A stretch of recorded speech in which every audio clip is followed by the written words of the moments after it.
మీ business ఏదైనా మీ ఊర్లో promotion చేయాలంటే అది సుమన్ టీవీతోనే సాధ్యం. ఇప్పుడే సంప్రదించండి. ఈ రాష్ట్రంలో రాజ్యాంగబద్ధంగా ప్రజాస్వామ్య రీతిలో పరిపాలన సాగట్లేదు అనడానికి నిదర్శనం ఈరోజు వైఎస్ఆర్ కాంగ్రెస్ పార్టీ రాష్ట్ర వ్యాప్తంగా తలపెట్టినటువంటి వెన్నుపోటు దినోత్సవానికి ఈ యొక్క నిరసన కార్యక్రమం కొండేపి నియోజకవర్గ హెడ్ క్వార్టర్ కొండేపిలో జరుపుకోవడానికి అడుగడుగున పోలీసులు కల్పించినటువంటి అవరోధాలు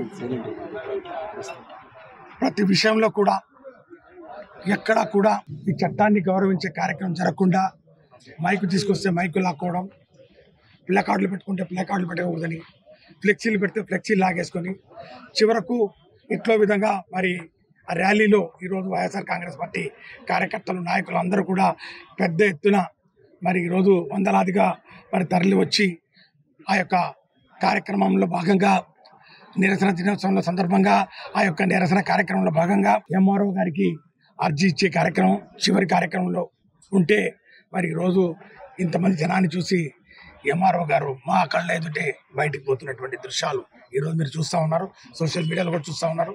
మరి ఎందుకు బయటికి పోతూ ఉన్నారు, ఎందుకు ఈరోజు మరి ఏకపక్షంగా ప్రజల యొక్క అభిమతానికి విరుద్ధంగా ప్రజల యొక్క వారి యొక్క ఇబ్బందుల్ని కష్టాల్ని ప్రభుత్వం దృష్టికి తీసుకొచ్చే ఒక కార్యక్రమం మరి ఈరోజు జరుగుతూ ఉంటే దాన్ని అడ్డుకునే కార్యక్రమం రెవెన్యూ వాళ్ళు అట్లాగే ఈ యొక్క పోలీస్ వారు చేయడం చాలా దురదృష్టకరం. ఈ యొక్క నియోజకవర్గంలో ముఖ్యంగా మంత్రి గారు ప్రాతినిధ్యం వహిస్తున్నటువంటి ఈ నియోజకవర్గంలో ఏ విధంగా శాంతి భద్రతలు క్షీణిస్తూ ఉన్నాయో ఒకటి తర్వాత ఒకటి జరుగుతున్నటువంటి ఘటనలు గత సంవత్సర కాలంలో మా సర్పంచ్ ఇంటి మీద దాడి చేసి ఆయన ఇంటి ధ్వంసం చేయడం, వైఎస్ఆర్ కాంగ్రెస్ పార్టీ కార్యకర్తల బ్యానర్లను కూలగొట్టడం, వైఎస్ఆర్ కాంగ్రెస్ పార్టీ మరి ఈరోజు సోషల్ మీడియా మీద మరి దుర్మార్గపు కేసులు పెట్టి వారి మీద మరి ఈరోజు దొంగ కేసులతోటి జైలు పంపించడం, ఇవన్నీ చూస్తూ ఉంటే ఏ దిశలో ఈ యొక్క ప్రభుత్వం కూటమి ప్రభుత్వం ప్రజలకు మేలు చేసే కార్యక్రమం చేస్తుందో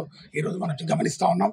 ఇక్కడ కొండేపి నియోజకవర్గంలో పూర్తిగా అరాచకం ప్రభుత్వం, పోలీస్ వ్యవస్థ ఎక్కడా కూడా వాళ్ళని పనిచేసే మరి ఒక పరిస్థితి ఈరోజు తెలుగుదేశం పార్టీ కార్యకర్తలు కల్పించడం లేదు. పోలీస్ వ్యవస్థను, రెవెన్యూ వ్యవస్థను ఈరోజు తెలుగు తమ్ముళ్ళు పూర్తిగా నిర్వీర్యం చేసి ఎంతో అప్రతిష్ట మూట కట్టుకున్న విషయం వారు గమనించట్లేదు. త్వరలోనే ఈ యొక్క అసమ్మతి సెగలు ఎంత తీవ్రమవుతాయో రాబోయే రోజుల్లో వారే గమనిస్తారు. రైతులకు ఈరోజు ఈ యొక్క కూటమి ప్రభుత్వం వెన్నుపోటు పుడిచింది. వారికి మద్దతు ధర కల్పించడంలో పూర్తిగా వైఫల్యం చెందింది. రైతులకు వేరే గత్యంతరం లేక ఆత్మహత్యలకు పాల్పడే ఒక పరిస్థితి కల్పించి పొగాకు రైతులు రోడ్డు మీదకి వచ్చారు, మిర్చి రైతులు రోడ్డు మీదకి వచ్చారు. వారికి ఇవ్వాల్సినటువంటి ఆ యొక్క పెట్టుబడి సహాయం అది ఏదైతే ఉందో అది ఇంతవరకు అందించని పరిస్థితి. ఈ విధంగా సంవత్సర